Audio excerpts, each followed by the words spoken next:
Hello humans, Master DinnerFlax here, and today, as you can expect from one of my deck profiles, you're getting a heaping helping of dog shit. But, at least this one's mildly entertaining, hopefully. If you dislike the video, that's fine too. Alright, so what do we got here? We got fucking Invoker Toolbox Turbo. Now, what do you do with this deck?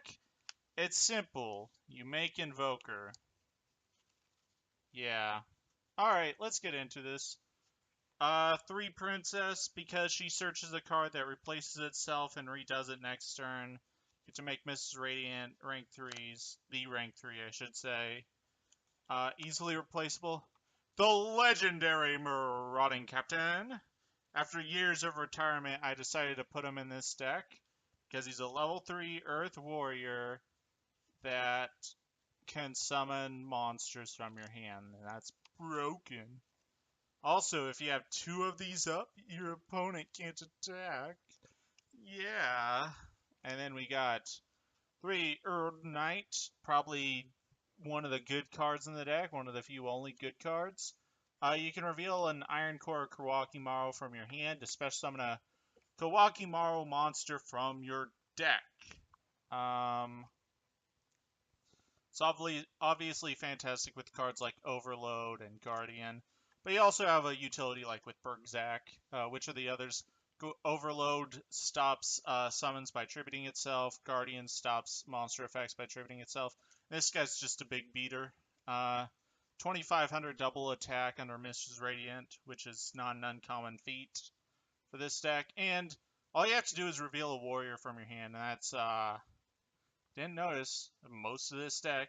Spell Striker help make rank 3s Invoker. It's literally just Invoker. I have Break Sword, but you make 4 Invokers a turn. A duel, I should say. Burp. Alright, we got 2 UA Perfect Ass. This is actually one of the really cool cards.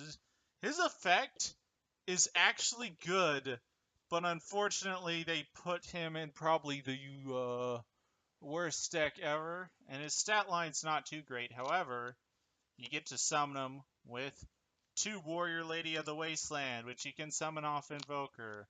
Now this is where you're probably unsubscribing, because what you do is these 3 creature swap, and you have creature swap in hand and Invoker on the field. You just creature swap, give them your Warrior Lady, and you take one of their monsters, and you run an Invoker over her, and then you get Perfect Ass, their monster, and on your opponent's turn, you have set up Negation.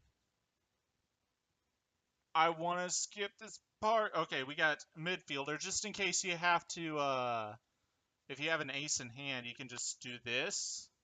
This is pretty nice, because then you get to summon him in defense, and he's got a 3k ass with Mrs. Radiant. I play an Exiled Force in this deck because it's a Regeki, it's a fissure you can summon from your deck. We got 3 creature swap because of the obvious play with this, but you also just have a lot of monsters you can just give your opponent that have no value, and it'll work. Plus, creature swap is extremely disruptive. I just love this card. I actually really, really love playing this card. Any card that's like switching with monsters, like taking control of monsters and like hand control, I really am just a fan of cards like that. We got 3 Diamond Core. It really gets you to Iron Core because Invoker's obviously going to get you to the Erd Knight on its own, so you're probably going to dig for this. But if not, and you just don't have very much of a hand, and you got this in hand, you can just go search the other thing. Or if you have 2 in the hand, just search the whole combo, because it's not that restrictive. 2 call. I was doing it at 3, but you end up with a dead one in your hand, and if you have 2 of these in your hand, it's pretty worthless. So you probably don't want to do that. 2 Twin Twisters, pretty obvious. This one's interesting. Pot of Dichotomy. So, let's say you have the normal combo of any of these cards. You normal summon Marauding Captain, special summon Princess, search call, activate call, search another Princess for next turn. You make Invoker, detach, summon Earn Knight, and if you have the Iron Core, summon like Overload or Guardian, depending. And then you make this and the Invoker into a Mrs. Radiant. And this is usually going to protect itself. You can either toss the core at that point, or you might even have a rock in hand, and you don't even need to do that. All depends. But let's say you do have to use this on your opponent's turn or anything, or the Mrs. Radiant dies, and you just put back Marauding Captain, the best thing to grab back in that situation. You have a Beast Warrior, and a Warrior. Pot of Dichotomy, put them back in, draw 2 cards. It would be Daigusto Emerald, but that's not really a card anymore. So this is probably the best other thing you can do. It's actually really easy to set this up, so that's why it's in here. 1 instant fusion, this is wrong, you should play 2. But I don't have the goddamn space. And then we got a Regeki and a Rhoda, because it's a warrior. Almost entirely warriors. And then 2 strike. I don't know. Space. Side deck. Ignore every... Okay, I'll ignore almost every single card except these 5. Wall's a spell negator. That's pretty obvious. War Arms. This shouldn't be in here. This should be Sandman.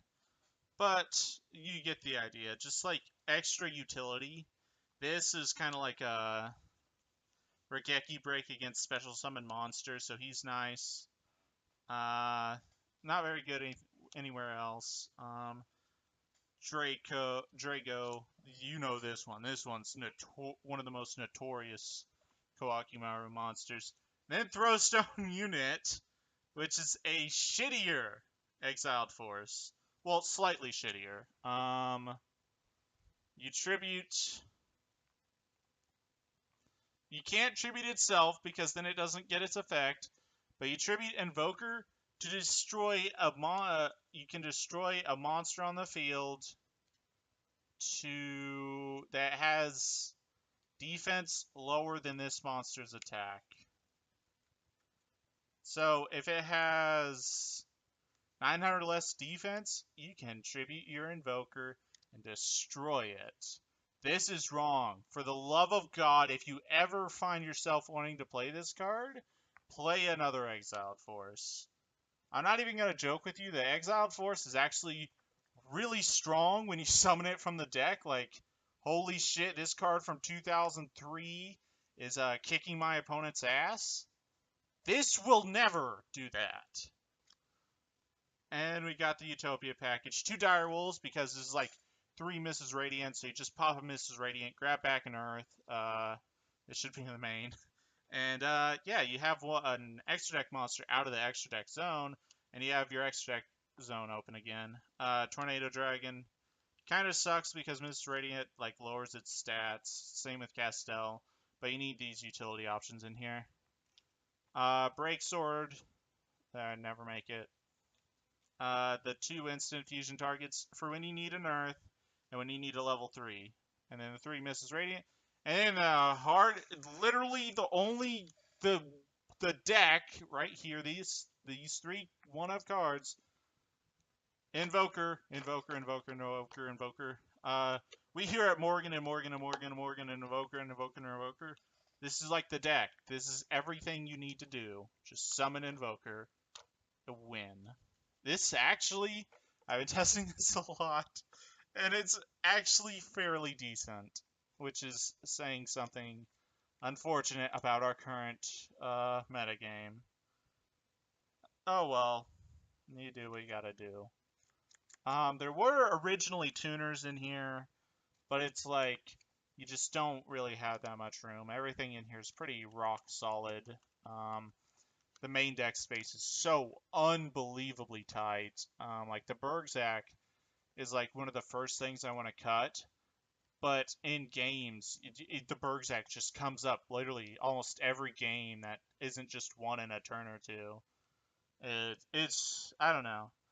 You can experiment with the deck. It's actually really fun and it's really cool. Um, kind of like one of the combos I was saying. Invoker into Urrite to reveal this, into a Mrs. Radiant, a 2400 Horn of Heaven, and yeah, you got a floating ability there. And you can also make Perfect Dash, which is fantastic. And Warrior Lady can float into cards like Exiled Force and just all these other weenie monsters. But not only that, but when you have Mrs. Radiant up, she's a 1600, which still isn't of legal age, but like 1600, it's different. It's like the difference between a 1400 attack giant rat and a 1600. When your monster is big, and the monsters it summons are going to be big when they come out too, it really makes a difference. It feels a lot more powerful, and this is one of the situations where it does. So yeah. Well, that's about it. Thank you all for watching. Yeah, that's all I gotta say. This deck's been proven very fun. Thank you all for watching, and remember, Master DinnerFlax will take your soul.